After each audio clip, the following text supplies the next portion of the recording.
As I stand here today, Scottish Golf Limited is actually in a robust financial position. It's got a strong balance sheet and cash reserves. So despite what you might have read or heard, this isn't about a bailout of Scottish golf. It's not about a distressed situation. It's about creating the space for us to have this debate about the future of golf and ultimately the role of the governing body. My name is Kpedekpo. I'm the non-exec director responsible for finance within Scottish Golf. I've been in the role for 2 years. My background is I'm a qualified chartered accountant, but I now run an investment business that invests in small businesses in the UK. And today, my role is really to talk about 3 key questions. Firstly, where do we get our income? And let's be clear about that. And where do we spend that money? Secondly, what's happened over the past few years in terms of trends of that income and expenditure? And thirdly, what's the current position? So if I flip on to where do we get our income? So the largest part of our income comes from the £11.25 that each golf club member pays to his golf club, which gets passed to Scottish Golf. That amount's been relatively consistent for a number of years, and for the avoidance of doubt, will be £11.25 for this year. As some of you may have seen, it's the second lowest in the whole of Europe in terms of what's paid. The only cheaper one is England, which has 675,000 members compared to our 175,000 members, and makes up about 51% of our income every year. Behind that, Sports Scotland, a massive investor in golf in Scotland. In this year, £770,000 from Sports Scotland. Consistently over the number of years, they've backed the game and put money into the game in Scotland. And then the other areas, services, so events that we run, education, development academies where people are paying to be part of that makes up about 8%. We get specific funding, coaching grants from the RNA, from the Golf Foundation to support schools and community staffing. And then finally, commercial revenue, about 6% of our revenue. And if you take a step back from that, what are the big themes that we as a board think about? Well, commercial revenue is far too small. Our ability to generate revenues from other people, we need to increase that. Our dependence on Sports Scotland for our revenue, that's a risk. Our reliance on you as members, an over-dependence on members, we need to split that up. One of the questions that was up earlier about nomadic golfers, I think that's one of the challenges. How do we get nomadic golfers to contribute to the game in Scotland? If I move on to expenditure, the largest part of our expenditure is development, so supporting our clubs. 38p in every pound goes on development, so that's club development officers, junior coaching, education, roving pro, environmental support. That remains, as Eleanor said, the core of what we do. Next behind that, performance. I think that's the area that has divergent views around the room. 26p in the pound goes on performance. When I'm golfing, the question that I always get asked, probably by about the second fairway, why is my £11.25 being used to pay for kids to go to South Africa? All the time. The reality is, if we touch on the performance and what we spend money on performance, we spend it on development academies, so age 11 plus, 28 handicaps and above. The next stage for juniors as they're trying to evolve, we spend it on performance academies, we spend it on men's and women's teams, juniors teams, and then AM to pro. And although that's 26p in the pound of our total expenditure budget, the reality is we get a lot of income that's directly attributable to performance. And we wouldn't get that income if we didn't have that performance spend. So roughly 16p in the pound of income that we get is directly attributable to performance. And that comes from Sports Scotland, it comes from sponsors, it comes from RNA for the coaching grant. So the reality is, the answer to that question, the £11.25, is it being used to fund people going to South Africa? That South African trip's fully paid for. It's paid for by a grant that we get from the Dunhill Foundation. So if you could spread that word, it'll make my golf a lot easier. If we then flip on to the other things we do, we've got events. We run 17 national championships at all age groups, from under 14s and up. great historic events that we would love to continue to support and make better.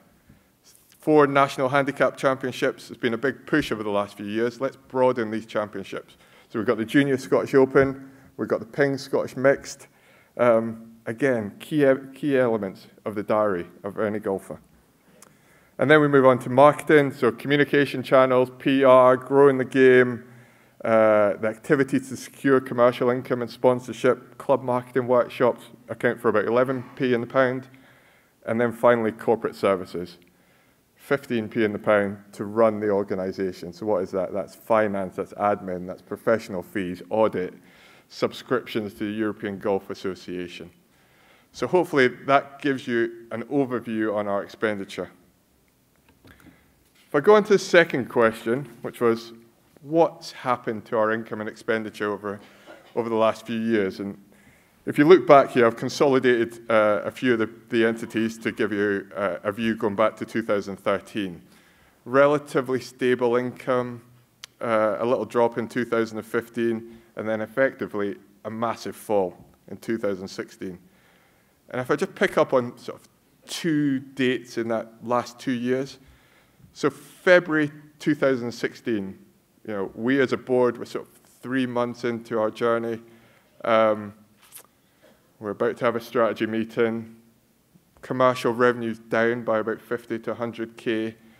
And then we get word that Sports Scotland, or the Scottish Government, as part of a 5-year commitment of 250k a year, may not be able to meet that commitment.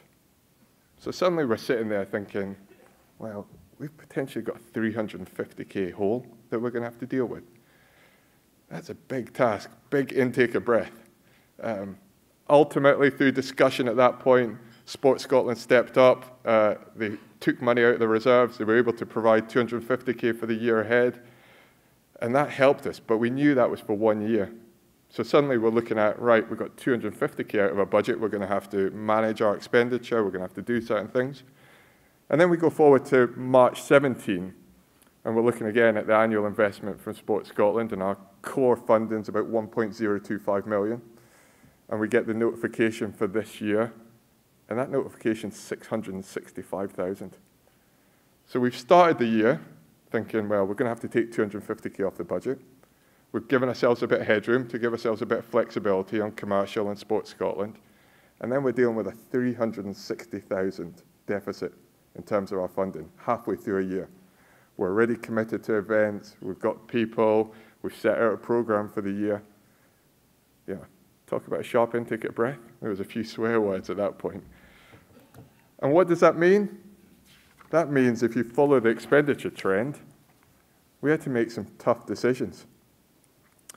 If you look at the number of people, in 2015 we had 48 people. At the end of 2017, we've got 34 people. I think we had 33 on the payroll last month. So people left. We did a redundancy program. We started to cut back on some of the services. As I go around the country, one of the key things I've heard is club development officers, a great job they do for the clubs. We went from 8 club development officers to 6 club development officers.